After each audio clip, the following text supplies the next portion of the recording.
नमस्कार, स्वागत है आपको अपनी क्लास में और अपने प्रोनाउन कंटिन्यू कर रहे हैं।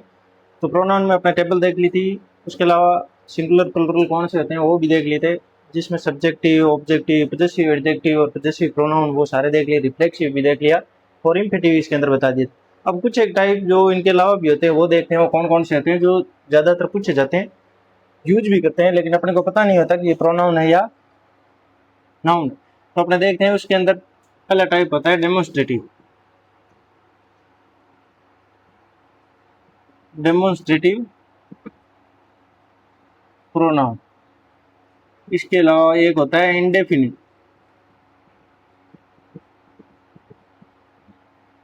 प्रोनाउन। इंडेफिनिटिव या इंडेफिनिट प्रोनाउन एक ही बात है, इंडेफिनिटिव लिखो या इंडेफिनिट प्रोनाउन एक ही बात है। आगे होता है डिस्ट्रीब्यूटिव। Distributive pronoun. इसके अलावा रेसिप्रोकल प्रोनाउन भी होता है, रेसिप्रोकल प्रोनाउन। इसके अलावा रिलेटिव प्रोनाउन जो अपने 9th क्लास में भी अलग से चैप्टर लगता है। और इसके अलावा इंटेरोगेटिव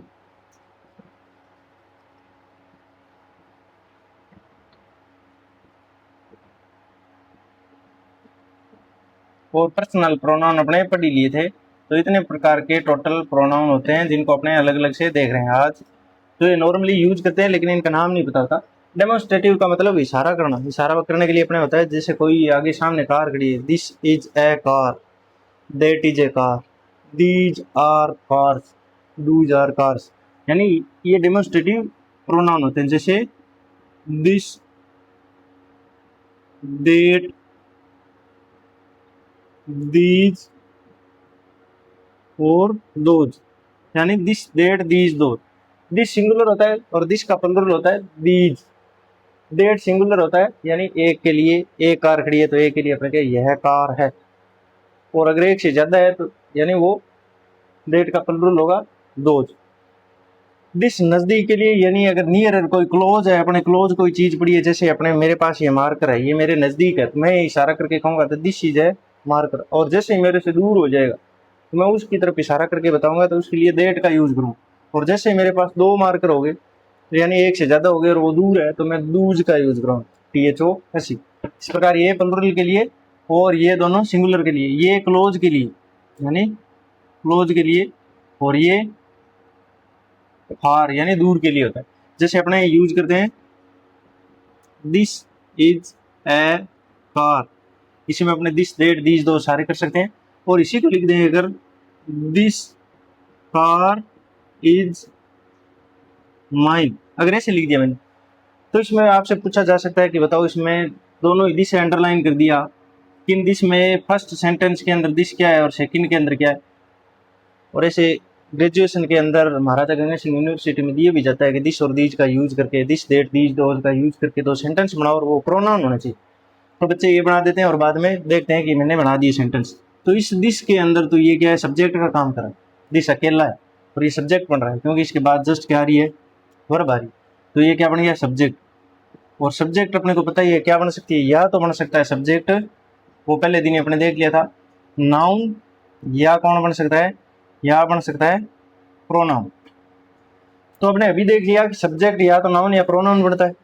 तो नाउन तो ये है नहीं, यानी किसी का नाम तो है नहीं, और प्रोनाउन है क्योंकि अपने अभी देख लिया कि डेमोन्स्ट्रेटिव प्रोनाउन होता है दिस, दैट, दीज, दोज, उनमें दिस आता है। तो इसका मतलब ये दिस अकेला है तो ये क्या सब्जेक्ट बन रहा है, इसका मतलब ये प्रोनाउन है। और इसके अंदर दिस के बाद जस्ट बाद में क्या है, कार, इसका मतलब दिस ये कार की विशेषता बता रहा है, कार के लिए दिस है, यानी ये कार के साथ जुड़ के आया है, इसको मॉडिफाई करा है। तो ये यहाँ एडजेक्टिव का काम कर रहा है, यानी ये इसका मॉडिफायर बन गया कार का। कौन सी कार की, यह कार, यानी पास में खड़ी हाथ लगा के बोल रहा है यह कार। तो ये कार को मॉडिफाई करा है, इसलिए ये दिस क्या बन गया, एडजेक्टिव। और ये दिस, ये कार क्या है, ये है नाउन। और ये दोनों मिलाकर क्या बने हैं, सब्जेक्ट बने। तो यहाँ दिस, तो ये क्या है, सेकंड सेंटेंस के अंदर दिस क्या है, एडजेक्टिव है, और फर्स्ट के अंदर क्या है, प्रोनाउन का काम कर रहा है। तो इस प्रकार अपने से पूछा जाता है कि प्रोनाउन का यूज करके एक सेंटेंस बनाओ दिस प्रोनाउन का, तो ये वाला सेंटेंस सही है क्योंकि ये प्रोनाउन का काम रहा है। ये दिस क्या है, एडजेक्टिव बन रहा है क्योंकि ये कार के जस्ट पहले लगा है, और कार क्या है, नाउन है, और नाउन से पहले लगता है वो क्या होता है, एडजेक्टिव। तो इस प्रकार ये आपको पता होना चाहिए कि दूर की कोई चीज़ हो उसके लिए दिस, और नज़दीक यानी नज़दीक की चीज़ हो उसके लिए दिस, और दूर की दैट। और इसी प्रकार अगर दो चीज़ें हो और नज़दीक हो या दो से अधिक हो, प्लुरल हो उसके लिए दीज, और दूर की चीज़ हो और एक से ज़्यादा हो उसके लिए अपने दोज का यूज करते हैं। इसी प्रकार अब आता है इंडेफिनिट प्रोनाउन। इंडेफिनिट के अंदर वो सारे जो निश्चित नहीं होते, यानी एक से अधिक या एक के बारे में या कोई का सेंस है, उनके लिए यूज किया जाता है। जैसे वन हो गया, या वन ऑफ हो गया, या नन हो गया, या नन ऑफ हो गया। अपने पढ़ते हैं नन ऑफ, इनके बाद प्लुरल लिया जाता है आजकल, क्योंकि पहले नन के बाद सिंगुलर का यूज किया जाता था। नन या नन ऑफ, या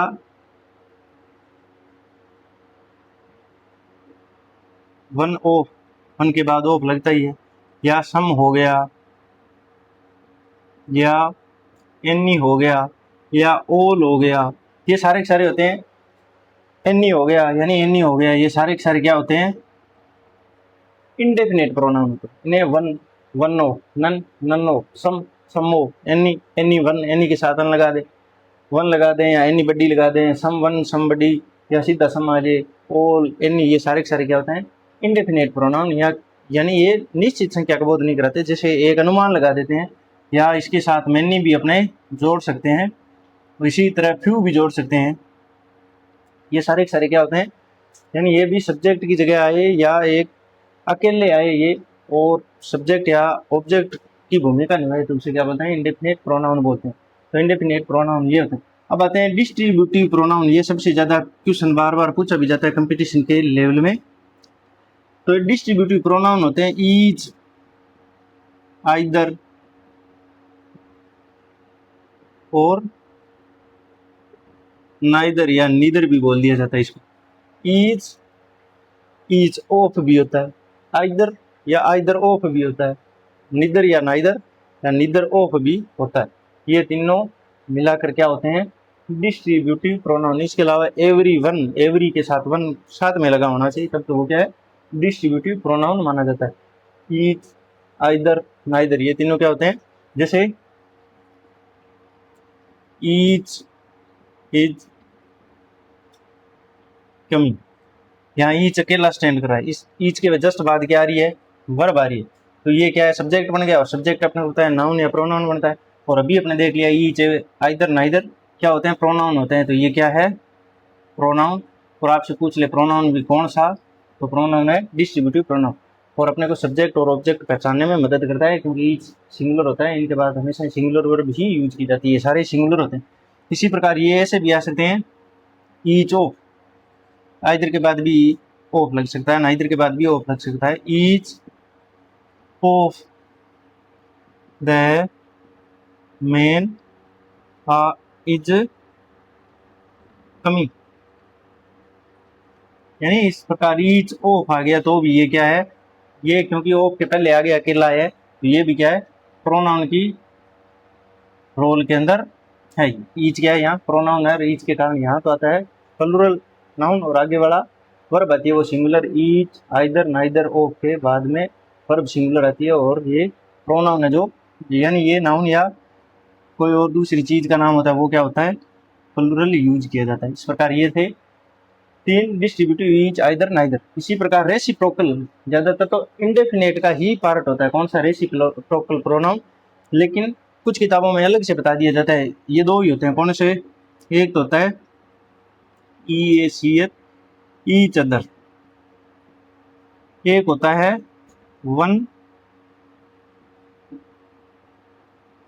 अनदर, एक होता है ईच अदर, एक होता है वन अनदर। ईच अदर तो आता है दो के लिए, या एक के लिए, या दो के लिए, दो चीज़ों के लिए, जैसे कोई दो बंदे, दो बंदों के लिए ईच अदर आता है, और दो से अधिक के लिए, यानी दो से अधिक बहुवचन के लिए वन अनदर आता है, क्योंकि इसका मतलब क्या होता है, वन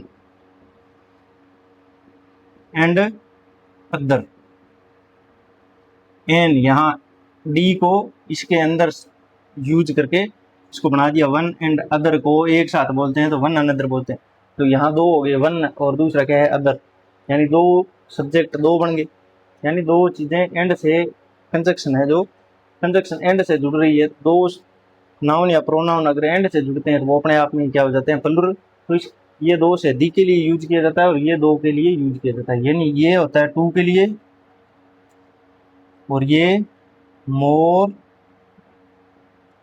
देन टू, यानी ये मोर देन टू होता है क्योंकि वन प्लस अदर यानी वन एंड अदर, ये इसका सेंस ये होता है, इस कारण ये क्या होता है, दो से अधिक के लिए यूज किया जाता है। अब आता है रिलेटिव प्रोनाउन। रिलेटिव प्रोनाउन यानी हु, यानी दो सेंटेंस को जोड़ना होता है, पहले वाले नाउन या प्रोनाउन या पूरे सेंटेंस को दूसरे वाले से रिलेट करते हुए।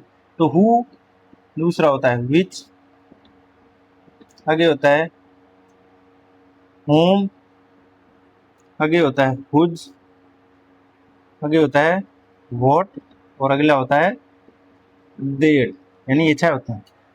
हु ये होता है पर्सन के लिए यानी आदमी के लिए हु का यूज किया जाता है, और विच किसके लिए, थिंग या एनिमल के लिए, कोई वस्तु या स्थान का नाम हो या कोई जानवर हो उसके लिए, यानी थिंग के लिए किसका यूज होता है, विच का यूज करते हैं। जैसे द बॉय, अब यहाँ आपसे यूज करवा सकता है is coming, is my brother.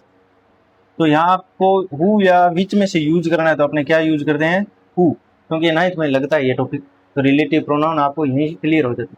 तो हु क्यों यूज किया, अगर विच और हु में से भरवाना चाहे वो तो क्या भरेंगे, हु। क्यों भरेंगे, क्योंकि हु के पहले जस्ट पहले इसे बोलते हैं एंटेंसिडेंट, जो रिलेटिव प्रोनाउन के जस्ट पहले जो नाउन या प्रोनाउन होता है उसे एंटेंसिडेंट बोलते हैं, और इसी के अकॉर्डिंग आगे वाली वर्ब आती है। जो ये द बॉय ये क्या सिंगुलर है, तो सिंगुलर के अकॉर्डिंग वर्ब भी क्या आ गई, सिंगुलर। तो यहाँ क्या यूज कर दिया आपने, हु यूज कर दिया। क्यों यूज कर दिया, क्योंकि ये बॉय एक पर्सन है यानी व्यक्ति का नाम।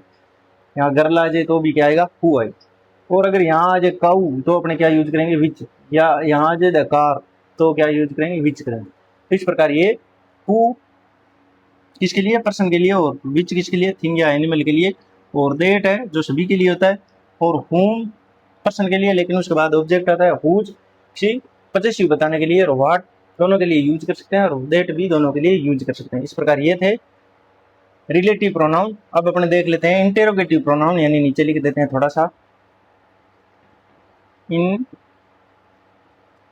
इंटेरोगेटिव प्रोनाउन, पीछे लिखा हुआ है प्रोनाउन। इंटेरोगेटिव वर्ड होते हैं वही कौन से प्रोनाउन बन सकते हैं, इंटेरोगेटिव वर्ड तो बहुत हो सकते हैं। तो इसमें एक तो होता है हु, एक होता है विच, और हु से ही बनते हैं हूँ, और एक होता है हुज,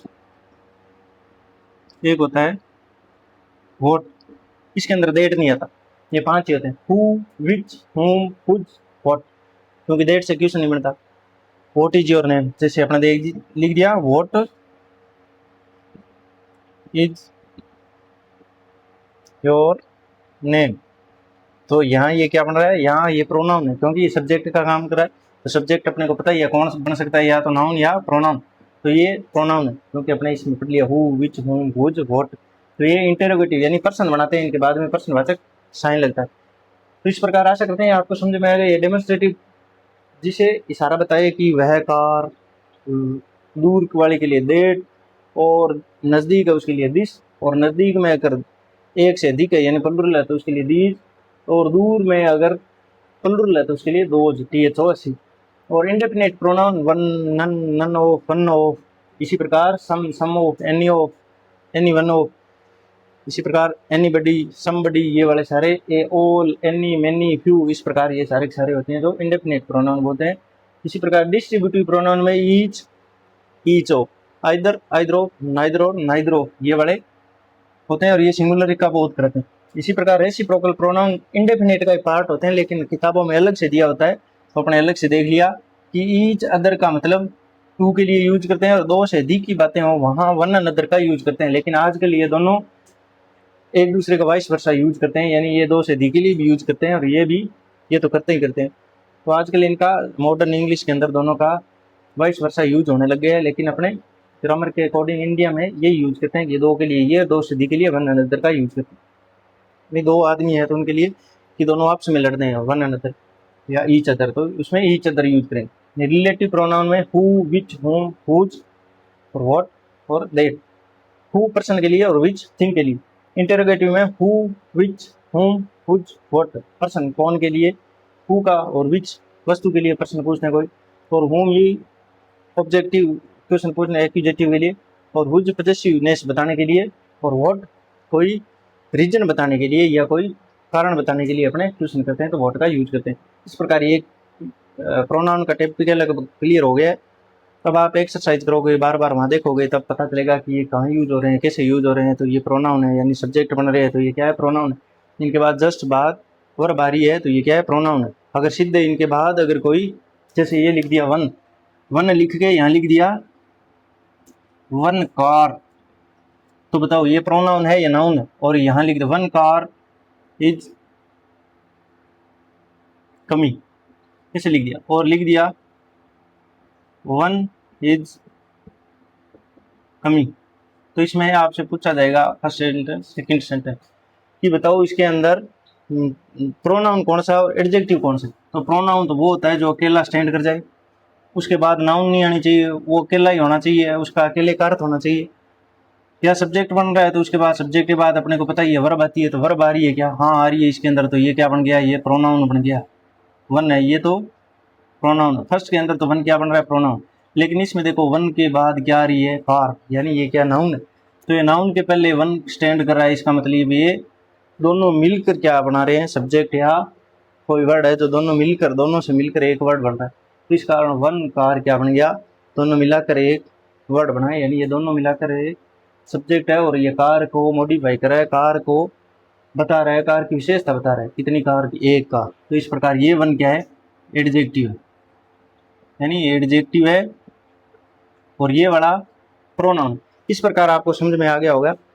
ये आप करोगे, बार बार प्रैक्टिस करोगे और ये लगभग तो ये देख लेंगे आप, तो आपको समझ में आ जाएगा कि अच्छा ये प्रोनाउन होता है, ये एडजेक्टिव होता है। तो आशा करते हैं आपको समझ में आ गया। समझ में आ गया तो लाइक शेयर सब्सक्राइब करें। आगे वाली क्लासेज के अंदर अपने कल यानी अगली क्लास के अंदर अपने एलडीसी का टॉपिक वाइज पहले तो विश्लेषण करेंगे कि कौन सा टॉपिक कैसे लगता है, और उसके बाद एलडीसी का जो सिलेबस है उसको लेकर चलेंगे।